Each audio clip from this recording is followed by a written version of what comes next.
দেশে বেশ কয়েকদিন ইন্টারনেট সংযোগ বন্ধ থাকা, পরিবহন সংকট ও মোংলা বন্দর সচল না থাকার কারণে হিমায়িত চিংড়ি রপ্তানি ব্যাহত হয়েছে।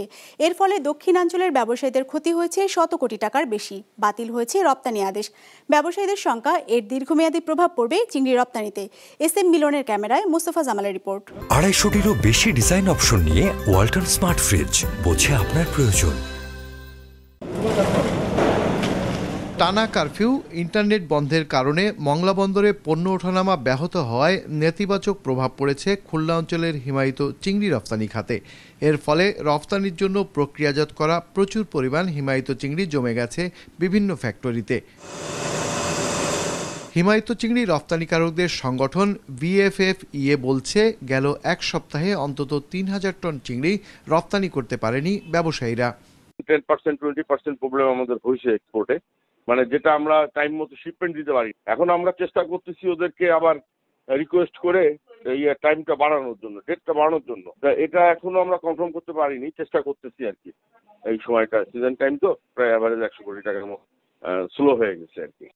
ব্যবসায়ীরা বলছেন, এক সপ্তাহ ইন্টারনেট সংযোগ না থাকায় বিদেশি ক্রেতাদের সাথে যোগাযোগ ব্যাহত হয়েছে। ফলে অর্ডার বাতিল হচ্ছে একের পর এক।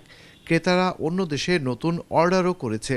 ফলে চিংড়ি রপ্তানি খাতে দীর্ঘমেয়াদী নেতিবাচক প্রভাব পড়ার শঙ্কা তাদের। গ্লোবালি আমরা ইন্টারনেটের সাথে জড়িত আমাদের ব্যবসাটা, সেই কারণে আমরা অনেকগুলো LC ব্যাংকে এসেও আমরা সেগুলো পাইনি। আর ডিউ টাইমে আমরা শিপমেন্ট না করায় বায়াররা আমাদের উপর মনক্ষুণ্ণ, কারণ তাদেরও একটা শিডিউলে এই মাছগুলো বিক্রি করা থাকে।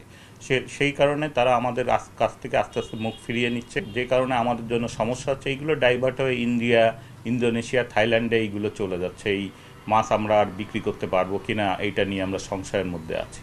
তবে মৎস্য অধিদপ্তর বলছে, রপ্তানি প্রক্রিয়া স্বাভাবিক করতে প্রয়োজনীয় সব ধরনের উদ্যোগ নেওয়া হয়েছে।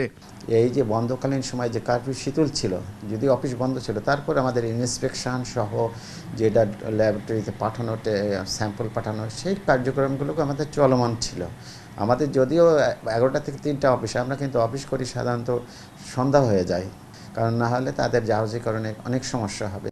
গেল অর্থ বছরে খুলনা অঞ্চল থেকে 1744 কোটি টাকার চিংড়ি রপ্তানি হয়েছিল, যা আগের অর্থ বছরের চেয়ে 664 কোটি টাকা কম।